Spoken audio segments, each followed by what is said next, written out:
बिल्कुल आमीन। हालेलुया, खुदावंद की तारीफ हो। हम शुक्रगुजारी करते जिंदा खुदा की। खुदावंद की तारीफ हो।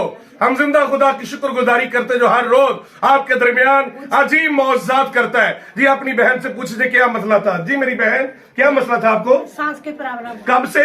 6 साल से। बहुत सी मेडिसिन खाई आपने? जी। कहीं से आराम ना मिला? नहीं, मेरे अभी खुदा की खादमा से दुआ करवाई जी। तो अब आप क्या फील करते हैं? बिल्कुल आमीन। हालेलुया, खुदावंद की तारीफ हो। हम शुक्रगुजारी करते जिंदा खुदा की।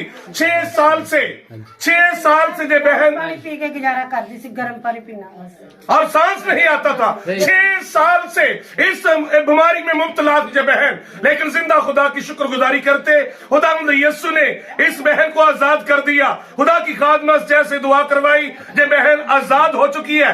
अभी अपने आप को बहुत अच्छा फील करती है कि मैं बिल्कुल ठीक हूँ। तारीफ लगा यीशु के लिए। हालेलुया, खुदा की तारीफ हो। जी मेरी बहन सलामत रहे, खुदा आपके साथ हो।